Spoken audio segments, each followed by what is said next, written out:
But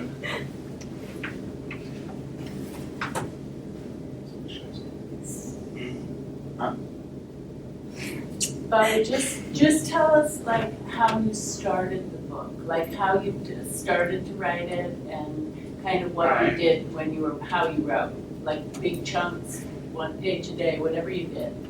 Well, I originally started this book on my phone. I was frustrated one day at school, so I just started writing a little skit. And later on, I decided I could make this into an actual story. Changed some part of it around. And yeah, I wrote probably what I would write 2 or 3 pages at a time. When did it actually start? What was the beginning, the very beginning of the writing? The very beginning of the writing? Yeah. Oh. I need to find that on here. Was it this year? Like earlier this year? Yep, there's probably right before midterms and stuff like that. And how did you think of the names of the characters? The names of the They're characters. so interesting, so The original. names of the characters, Hitaru Kuriyami is coming darkness in Japanese. And Hikari's full name means mending light. And you have a very different, interesting take on demons. I do. Okay. The way I see demons is the general population seems to think that all demons are bad, but I believe every demon is different. Maybe the main primary demons everyone knows of, like Abaddon, the Lord of Destruction, was a bad demon, yes. But I feel as though some demons can be better than angels themselves. How so? How so? Yeah. I just think it's wrong to think of everybody all just based on one person. And you said, you were telling me that demons were actually angels originally, right? They could be.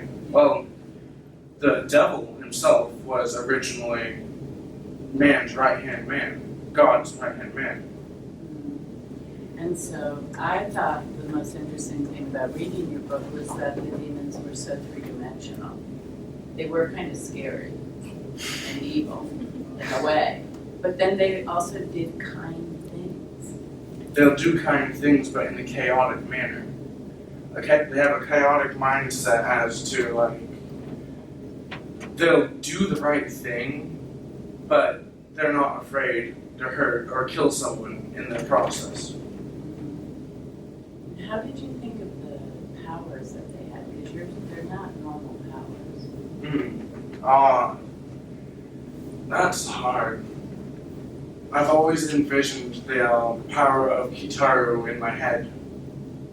The book is almost as though it's a role play that has been going on in my head for like many years. And after I would finish a chapter, when I would sleep at night, I'd try to dream of all the different parts and things I could have happen in the next chapter. Yeah. Do you have an idea how it was going to end when you started writing it? I did not know how I was going to end it. I was thinking up stuff as I went along. What inspired you as you were writing it? What inspired me? It's okay to say deadlines.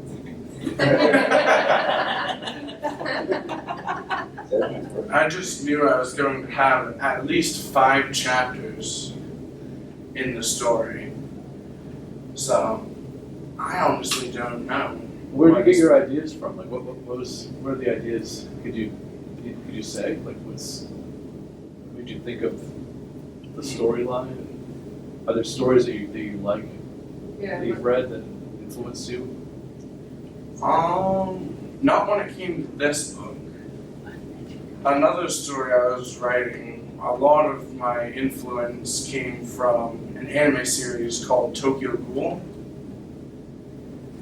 And the ghouls in Tokyo Ghoul can't eat normal food. they can only eat the flesh of human beings. This thing keeps on sliding away from me. So Hikari and Kitaru, am I pronouncing that right? They have a very special relationship.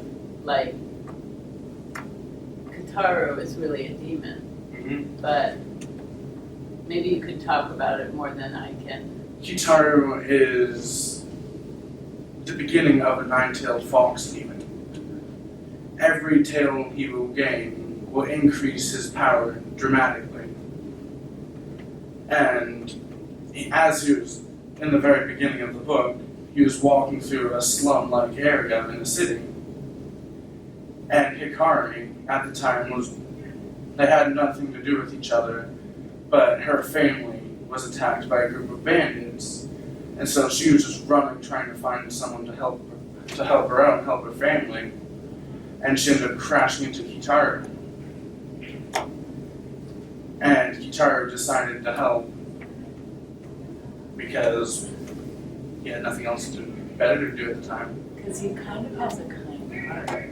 If there's a heart in there at all, but he has a kind. He has a kind of chaotic heart. Yeah. So he helps her later. I don't want to ruin the story for everyone, but he helps her later in a really weird way. Like he helps her become powerful, right? Yeah. The desert or the forest? I'm thinking the desert. You think of the desert? Alright. She doesn't become powerful then yet. Oh, it's in the forest? It's in the forest Okay. where she becomes a primary contractor. A primary contractor, explain that's not a house builder. That's what Yeah. basically is kind of like a possession sort of thing, where she willingly accepted his shadows into her heart. Thus, the shadows kind of corrupted her a bit, causing her to take on a four-tailed form with her fox tails and ears again. Because he himself cannot wield all of his power alone. So the bond between him and Hikari allowed Kitaru to bring out his power within Hikari. So if you think about reading this, if you think Game of Thrones, he's kind of fast and furious with his characters a little bit that way. Like it's the amazing thing about Bobby's writing is his creativity and how it's unpredictable, which makes for great fiction. I hate it when you can like tell the whole story ahead of time, you know. It's amazing writing. Should I read the first or Yeah, second? that would be great. So maybe you already answered this because I came in a little bit late, Bobby, but like one of the things I love about the senior project is that there's something that happens from day one to the last day. Like there's like not so much about your story, but about you. So can you have you talked about yet like what happens as far as like what you've learned about yourself, because it takes a lot to create something, whether it's a book or it's somebody who's doing some kind of landscaping project for their senior project. Like there's these characteristics that you have to develop to be able to get a finished product, right? Like can you talk about that process a little bit, like what it was like? What it was like the creating of the story and what that was like. What you as a person though, like what you had to do to be able to get this product finished. Like what did you have to do to be able to, like I'm sure like every day, like there was probably moments where it's like, oh, I can't think of anything to write, or I don't feel like doing it today, or or maybe you didn't. Maybe like this was really easy the whole way through and you just like, it just kind of just took off and you just flew with it.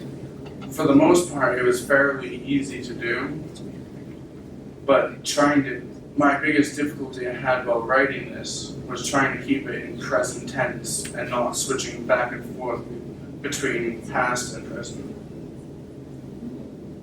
So that was my biggest challenge while writing this. Yeah. Did you ever think you'd actually get a book like this? Was this a goal? Do you have a goal to do more? I do have a goal to do more stories, because this is now a series. It's going to be a series at least. And the series name is The Coming Darkness. Well, this does say to be continued, so. Bobby, I I would love to talk a little bit about your process of making the book, because this is a great cover. But right now, the question I want to ask you is, I just read 2 pages, and I want to read the whole thing right now. You have got an amazing way of describing things, and you've got this incredible language that you use that's really great. And I'm just wondering, how did you just write and then all the descriptions came out in the flow of your writing, or did you go back and fill in the descriptions? So, for example, his eyes shade over with an inky black, and his pupils corrupt into crimson orbs glowing through the darkness that shrouds him.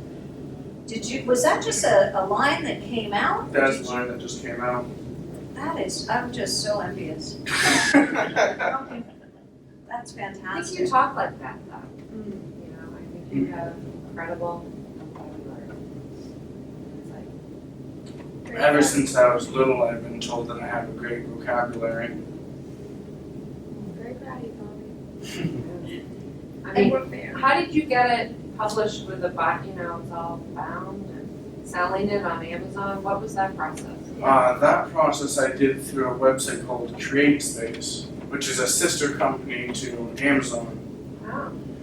where you can start a project on there, and then it'll kind of help you through each step a little bit.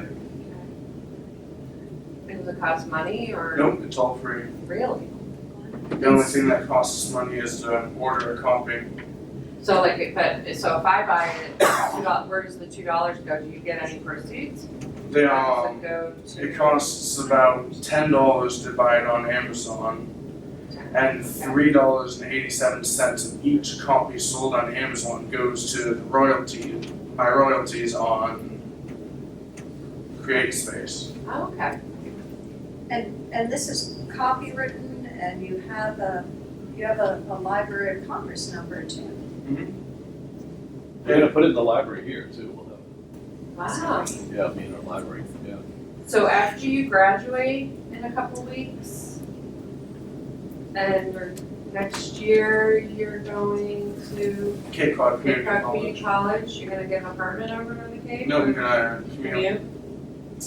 And then are you gonna write this next one and? Yep. I've already thought of the name for the next one. Okay. The name for the next one will be The Fox and the Flames.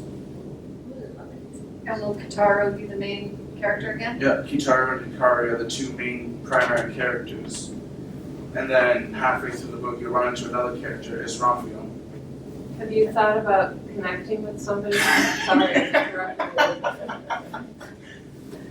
Have you thought about having somebody illustrate? Like, I noticed at the arts night there was some other seniors who have some really good talent on making kind of anime figures and things. That seems like it would kind of go nicely. When I Have you thought was about that? writing this story, rather than just looking at a bunch of words, it was as though I was looking past the words at a screen, and everything I was writing was coming out as in an anime like. In your head? Yeah. Cool. So that might be a neat connection, because my son's 26 and he still loves anime. He just went to Japan for his birthday. Oh, I'm so because he was so exactly, and that's all he talks about. And he talks like you. I have no idea what he's talking about. You know, it's like a whole other language. And and the magic cards or whatever those are. I mean, the illustrations are amazing. Mm-hmm. And I think this sounds like it could be a really neat thing for you to put into a series on TV. I was thinking that would be, if the book does really well, that'd be awesome if I can try and get someone to make it into an anime. Yeah. Have you been part of a writer's group at all, with other people that are writing? I know there's groups in the community. No, or I've just- never been a member of any of those writing groups.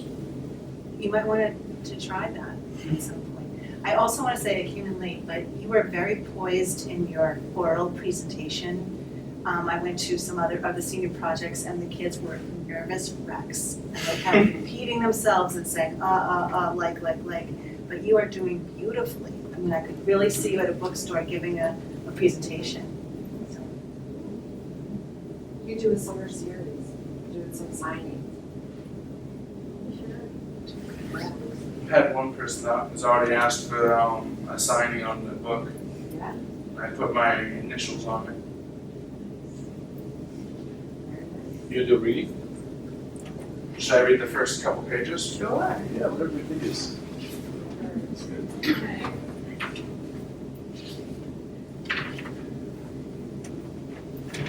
Chapter 1, Introduction, Loss and Gain. The shadows flowed from within him like a thick black steam. He once looked human, now he has become a strange, terrifying creature of darkness. He has no real desire, no real emotion. Even his anger has faded throughout the ages. Forgotten by humanity, he wanders around, no purpose, no goal except for one, to feel something. He had fought a high priestess many centuries ago, and she sealed away his memories. His only goal is to find the fragments of his mind and emotions. With no emotions, he shuffles through the damp darkness of the streets with one thing on his mind. Who am I? Where did I come from? Why was I born? What am I? He uses his power to cloak himself and appear as a normal human being. Only a few humans are able to see through his deception.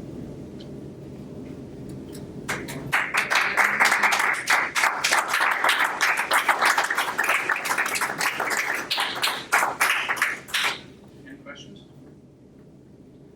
When's the next book coming What else? What happens You get a next? Mayor's copy? What happens next? What happens next? I have to read it. Read it.